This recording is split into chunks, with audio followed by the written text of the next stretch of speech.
Spectacular Slinger Issue 2, and the city is victimized.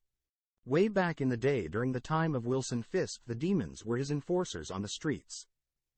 You wouldn't see the demons unless they were there for you. However, they weren't very loyal, and it was clear one day they'd make a move on Fisk, but Slinger got him first.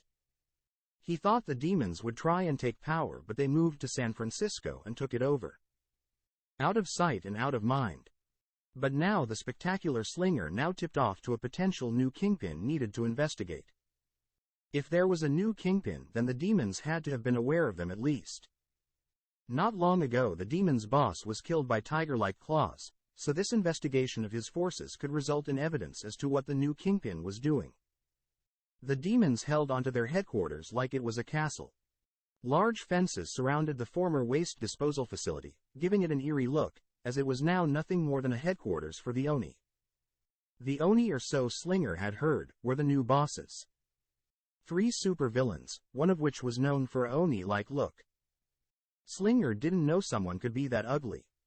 He had taken up a vantage point nearby to analyze the area, using his spider bot for recon. It alerted him to 3 snipers laying on the rooftop alongside a squad of 6 guarding the carpool of the building. There was more, but he couldn't fight every last demon or they'd destroy his evidence. He had to get slightly creative to swing atop of the building, but once he did, he had a golden ticket. Teeing up, he baseball slide kicked 2 off the building, and before the other guy could react, he slammed his foot into the man's head. So far it was easy.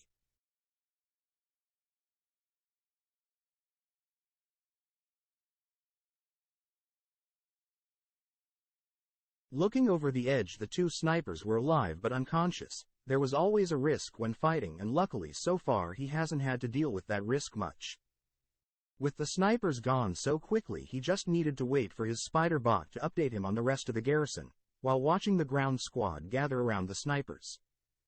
They didn't start the alarm yet, probably due to confusion regarding the uncommon event. Again, it was too easy.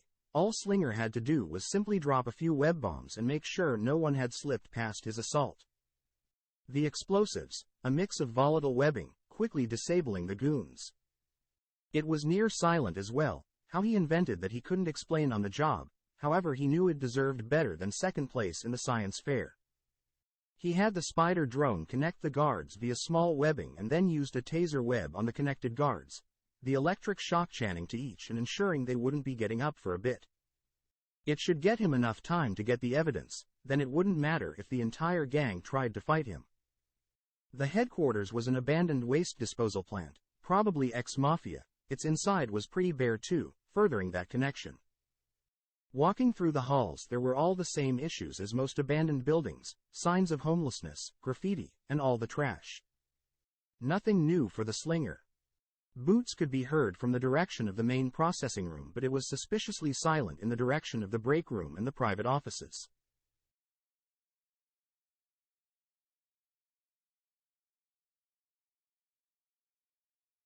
It was very convenient for him. Heading for the offices, he leapt onto the ceiling and proceeded to creep into the vents, using a Blueprint 3D imaging program to let him spy through the walls as he crawled through. The sensitive hearing aids let him pick up a conversation in Chinese, before English yelling to pay attention. Slinger found it funny they used English for that. Climbing out of the vent, he was on the 2nd floor, a cluster of offices around him, based on smell, some being used for smoking a joint before work and some smelling like blood. Finally, Piers spotted what he needed from the offices, as a few looked to have been kept as computer rooms. Quickly going into one and shutting the door, he would start to investigate the demon's mainframe. The computers were to be used for accounting. They were still connected to the city's waste disposal system, so the future Foundation could actually get him access. They were completely kept up to date on all the finances related to the demon's empire. Which meant a lot of numbers, but there was a huge donation sometime right after the San Fran Kingpin's assassination. In exchange, it seems they also lost a lot of their shield inventory that they had stolen. It seemed like an exchange had happened under the owner's eyes. He pulled out a hard drive to download the data before his spidey sense went off and the door started to be open. Thinking fast, Slinger leapt onto the ceiling and stayed very still as a lone demon entered the room with a shotgun. He was confused as to why a computer was on but saw the spreadsheets and immediately tried to call in before two webs shot down and yoinked the demon into the ceiling before the man was put in a cocoon. I bet your girlfriend never left you wrapped up so cozy, now sleep tight.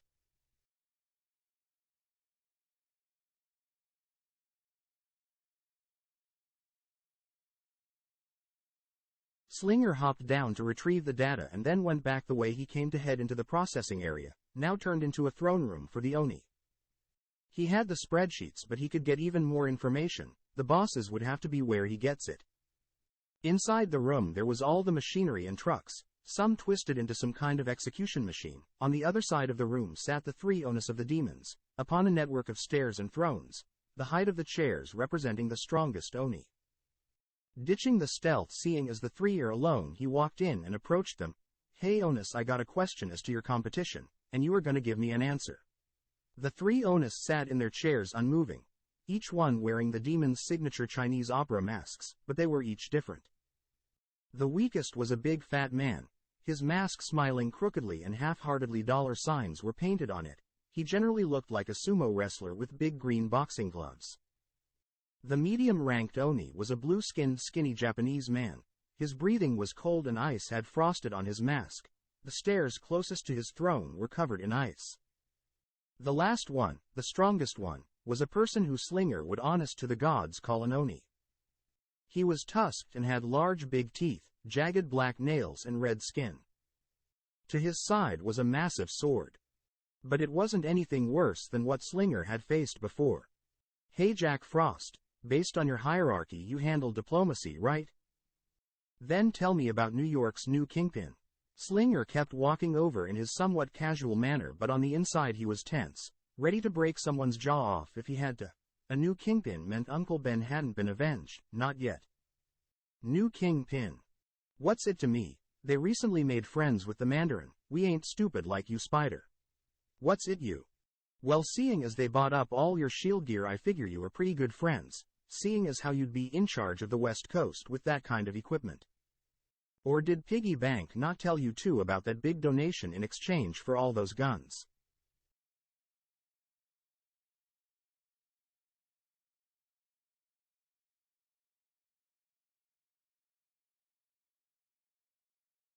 The fat man squealed and the area got darker and the air tense. It was odd. He lies. He lies. We got no money in the bank besides what fellow Onis finance. What did you do, you fat oaf? We needed those guns and you sold them off? Under our noses? The two Onis already seemed at the breaking point. It was convenient for the Spider. Really convenient. The red one simply barked to get both of their attention as he settled his gaze on the Spider-Man. That was a good nap. What do you want from the Onis? Speak quick. New York's Kingpin. I want their name. I want their dealings. I want everything you got. All right. The big red Oni stood up and the others immediately stopped to cower behind their chairs as the red one came down the stairs. How about no? Like a flash of lightning the big sword lurched off the throne and at Slinger, not even in the big red's hand. The sword cut Slinger across the chest, but it was shallow, just another scar for the collection. Quickly going on the defensive, Slinger would dodge each of the incoming blows and the odd telekinetic sword slash. It was hard and especially tiring, but it was doable for the hero. Then Slinger's foot was grabbed suddenly, allowing for Big Red to send him flying across the room. The lowest ranking Oni was no longer behind his throne. A quick survey from the room and further analysis from the drone revealed he wasn't even in the building anymore, but the distraction from him led to another punch from Big Red landing, cracking one of Slinger's ribs and likely causing some internal bleeding. Getting back to his feet, he noticed an oddity with his shadow. It was swollen, not contorted like a shadow could be, but completely different to how Slinger's should be. Shadow powers? Come on. I know you are ugly, but hiding in the shadows isn't how you prove the haters wrong. Slinger quickly followed his spidey sense and backflipped onto the sword that was trying to skewer him, all the while doing his signature quips. Spidey sense again went off, followed by a change in the temperature tipped him off to the incoming ice blast from Jack Frost. Now surfing the sword and dodging ice blasts that could definitely turn Slinger into a Spidey sickle. Another of the Ona's tricks was inbound, as the shadow rised up and tried to punch him, a green boxing glove just barely missing him.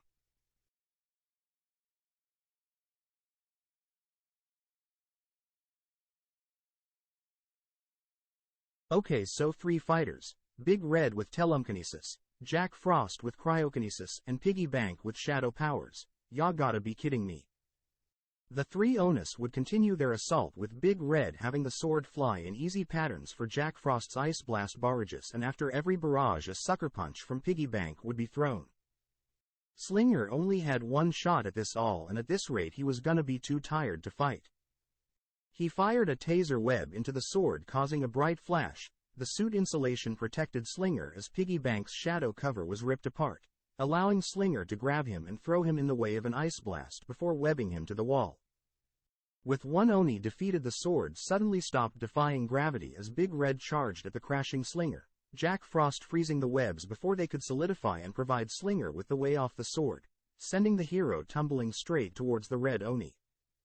With Big Red basically on top of him, he had to be careful, but that didn't mean boring. He flashed his eyes into Big Red while he was winding up a swing, then wrapped his legs around Red's head and used his strength to perform a hurricanrana, slamming the Ona's big head into the concrete as he was flipped over. However, this wasn't WWE, and Big Red just got back up very quickly, all the while Jack Frost was freezing a circle around the two to prevent Slinger's escape. Red raising his hand toward the sword, it flew into the hands of the monstrous Inhuman. Slinger made a mental note that he couldn't retreat before pressing into the fight with the Big Red machine, ducking under a slash of the sword and quickly jumping up to punch the Oni across the face before shooting a taser web into his mouth. So what is like your real name? Is it Bob? Wait, no, you are definitely a Larry. The monster couldn't respond as he was too busy jolting and convulsing as the web delivered its electric charge and dealing with Slinger delivering more powerful blows into his chest and stomach. But once he got past that, he swung again, this time manipulating his sword and forcing it at an impossible angle to hit Slinger and cut him deep. Still a danger even if Slinger can pump some damage into his big body.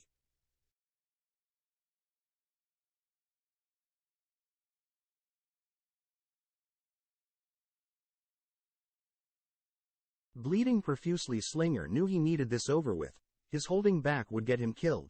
The guy was more than strong enough for him to let loose. The next swing he dodged narrowly, and as it was manipulated again, he kicked the blade off the hilt before jumping up and uppercutting the Big Red hard enough to break his jaw. With Jack Frost all that's left of the 3, a rain of icicles started to smash into the floor around Slinger, putting him again on the defensive again. Wow, you guys are just annoying. And silent. Like, I get the ladies have a thing for the cold silent type, but I think you take that too far. Slinger was getting tired. He could only dodge so long and his normal quips just weren't working as a distraction, so he ordered the drone from outside to open fire on Jack Frost, distracting him long enough for Slinger to slingshot at him and end things with a kick. When the 3 were next awake, they were strung upside down together over their own execution machine, and across from them, looking pretty comical in the massive throne of Big Red, was Slinger. Alright, so here is how it's gonna go. You all are gonna tell me what I want to know, and we won't have to see if I'll break my no-killing rule. Slinger teased the controls to the murder machine for effect. The threat was pretty effective, like, yeah, sure, he never killed anyone, but that doesn't mean he won't one day. Each day it actually gets easier as people trust him more. Fine, you beat us. Big Red spoke. Yamamoto, tell him about your dealings with the Kingpin or I'll kill you myself. The Piggy Bank squealed at being addressed by the monster and quickly relented. She's a shapeshifter assassin. Most of her underlings call her the Kingpin, and that's the name we used during our talks. She uses a crew of mostly mutants and mercenaries for her personal work and lets other gangs do their business. She has tons of shield tech and also allied with the Mandarin. Alright, but that doesn't tell me where I can find her though. So, Slinger presses the button on the control to activate the machine. Hurry up and get to that part.